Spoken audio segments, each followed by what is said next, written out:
Thank you. Yes, ma'am. I have your testimony. Great. Thank you. This is on. Great.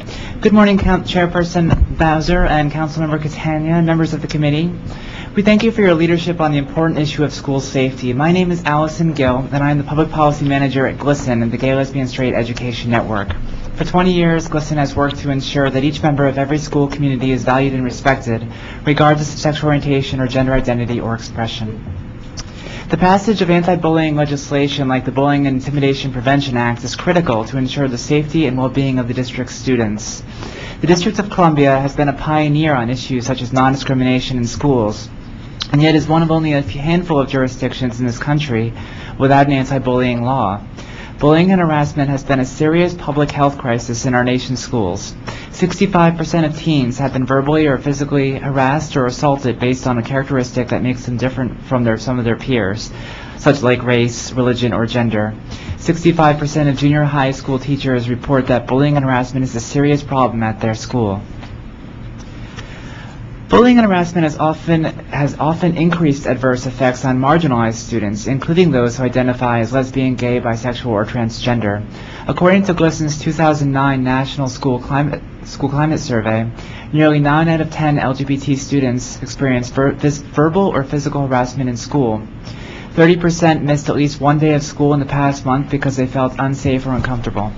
LGBT students who were frequently harassed had grades that, on average, half a grade lower than their peers, and were less likely to want to pursue college. The district's 2009 Youth Risk Behavior Survey provides additional alarming statistics about the situation of LGBT youth in the district. Nearly a third of LGB middle and high school students in DC have attempted suicide. LGBT students are almost 6 times more likely to report missing 4 more days of school in the past month compared to heterosexual students. Though these statistics reflect the experiences of LGBT students, consequences like absenteeism, lowered educational aspirations and academic achievement, and poor psychological well-being can affect all students who experience bullying and harassment. We believe the Bullying and Intimidation Prevention Act provides a strong basis from which to build a comprehensive anti-bullying legislation. We applaud the bill's sponsors for including specific protections for the categories of students which are frequently the target of bullying and harassment, a component which our research has found to be essential for effective anti-bullying laws. However, we note that there are several other important components necessary for effective implementation and accountability that this legislation currently lacks.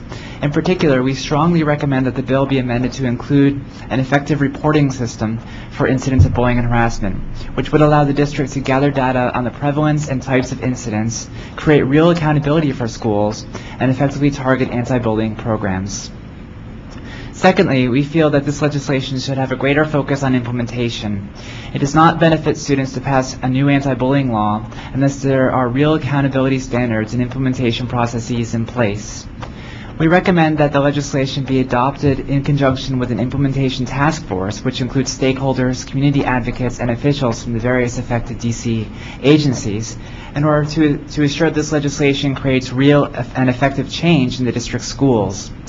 We also recommend that the various agencies affected by the bill be required to develop model policies, which can then be adopted and modified as appropriate by the various LEAs. Finally, the definition of bullying and intimidation and harassment presented in this legislation should be strengthened and brought into accordance with the list of characteristics in the DC Human Rights Act. The list should also include association language pertaining to enumerated categories. Students may experience bullying not based on who they are, but based on people they associate with, and therefore need to be explicitly protected for that reason. I have some language in my testimony that in your copies, a suggested definition. Comprehensive anti-bullying legislation is a necessary aspect of ensuring school safety in the District of Columbia. We thank the sponsors of this bill for their leadership on this issue and urge the committee to strongly consider the community input presented here today. We hope to work collaboratively with the sponsors to ensure that a comprehensive bill is promptly passed and effectively implemented in the District of Columbia. Thank you for your time, and I look forward to answering any questions you may have. Thank you, and I want to thank you all for your testimony, which has been tremendously helpful. And you, Ms. Gill, you have provided, and the committee will spend some time going through the model piece that you have put before us. Do you know, has this model piece of legislation related to bullying been adopted elsewhere? Not in whole, but various aspects of it were taken from legislation that's been adopted around the country. Okay. And I can also provide you with sort of guidelines put forth by the Department of Education last year that for suggestions and statewide anti-bullying legislation. Okay. And your points and representing the coalition related to implementation, I think, are vitally important. I want to ask the whole panel about the inclusion of parks and recreation facilities and libraries in this piece. I think all of you spoke almost exclusively about schools. What benefit do you see to the addition of parks and recreation facilities and libraries? Mr. Saunders, you want to start? Well, I believe it's to include parks and recreation. What we see is a trend in D.C. government where D.C. public schools are now combining itself in terms of facilities with parks and recreations. And so you will oftentimes have a school building that also serves as an aftercare parks and recreation site. And you also see a trend where some of the personnel that serve as administrators and teachers in the D.C. public school site are doing part-time work in parks and recreation with the same kids afterwards. And so I think you can take advantage of those economies and cross-train and share expenses associated with the parks and recreation. And what we're talking about is a meaningful public policy that should be taken across the board by every agency that deals with young people, and it should be taken seriously, and not just parks and recreation, DC public schools, but libraries and all aspects of where we involve ourselves with young people and serve as important reporting responsibilities. What have your members, Mr. Saunders, sought from the union in terms of support regarding the intimidation policies in place in DC public schools currently? Have they sought out additional help, support, and training? Have they talked to you about any frustrations in working with their administration in the school in dealing with bullying efforts? Have they relayed to you that when they become aware of a bullying situation that they are or are not getting the type of support that they need from the schools?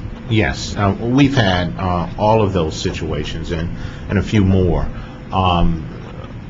Offhand, the reason I brought up the comment pertaining to the section pertaining to immunity is that a teacher can report an instance of bullying and be the subject of a lawsuit by the parent or another party, and they have sought specific support and legal representation from the Washington Teachers Union in that regard. I can think of at least 2 or 3 instances where teachers were subjected to lawsuits associated with reporting instances that may have been termed as bullying or bullying type behavior and have been sued, and we have had to represent them if they're full dues paying members, and we have an insurance policy in that regard. What is your understanding of the teacher's responsibility right now as it exists in current law and policy if he or she is aware of a student being bullied? Well, this is a part of, right now, this is a part of classroom management and behavior, and a teacher under other laws in the District of Columbia is a first reporter, and there is a law that pertains to reporting this type of behavior when it is believed that it could result in certain type of harm, physical, emotional harm to a party involved. Okay. And Mr. Rosendall, you bring up a very important point about charter schools and charter school inclusion. And I'm not aware of any discussion with the charter schools involved in the crafting of the bill that's before us, but certainly with a substantial number of our DC schools population being in charter schools, I cannot think of how we could exclude them at this point. Do you want to put anything else on the record? I've heard from a number of coalition partners who have had various discussions with the charter school people that they seem to believe that they are exempt from the public schools policies, and they set their own. And I mean, I'll defer to others to give the details on that. And apparently they cling to some federal provision that to suggest that to back them up on that claim. That's why I suggested that, well, if that, and of course all of us would prefer not to have a big fight about it. We prefer to work something amicable out. If it gets to the point where it doesn't get resolved, I think that the council should enact what it considers an appropriate policy, and if there is going to be a battle, I guess there'll be a battle. The city will defend its policy. That's why all of us in our coalition want to make sure that it's solid. And, for example, the suggested changes that the ACLU made to make sure that it will hold up in court, so that we have a balance between protecting the students and also be careful that we don't go into the speech codes that have fallen afoul of various courts. So we want to have a practical, sustainable policy, but also one that actually is going to apply and to all of our public students and not leave out 30% of them. Let me also ask this question. In place now currently in the schools, what support services are you aware of where a GLBT youth who suffering from bullying would resort to, would have available to him or her? Well, I was just hearing from actually a student at UDC who was suggesting that counselors there were transphobic. So that's going to have to be dealt with. Normally, one would expect the school counselors to be properly trained and respectful and to know what the law says. And over the years, the school nurses who were actually under the control of the health department. I mean, Dr. Octor years ago was very clear about that. The school nurses reported to him. This was like 20 years ago, I guess.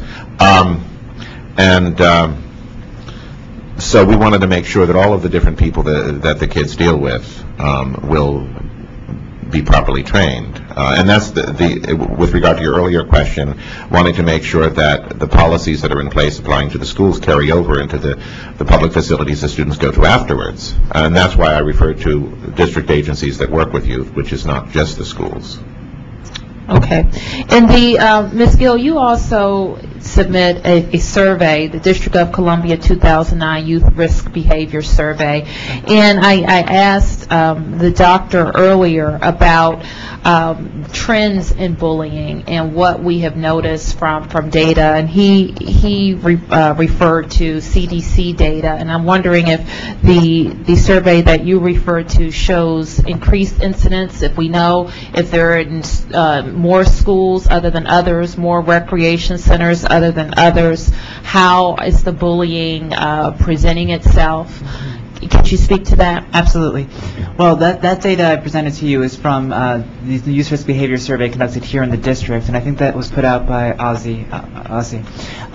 However, that was the first year that it was put out, okay. So we really can't talk about over time. GLSEN has done research for about 10 years on harassment and bullying of LGBT students, and we have not seen a significant increase in that time, but it's been pretty level during that time. So it's hard to say that there's been a significant increase. I can say that there's been an increase in the use of social media to bully and harass students, and that's sort of a newer problem that's been changing as more and more youth are using social media.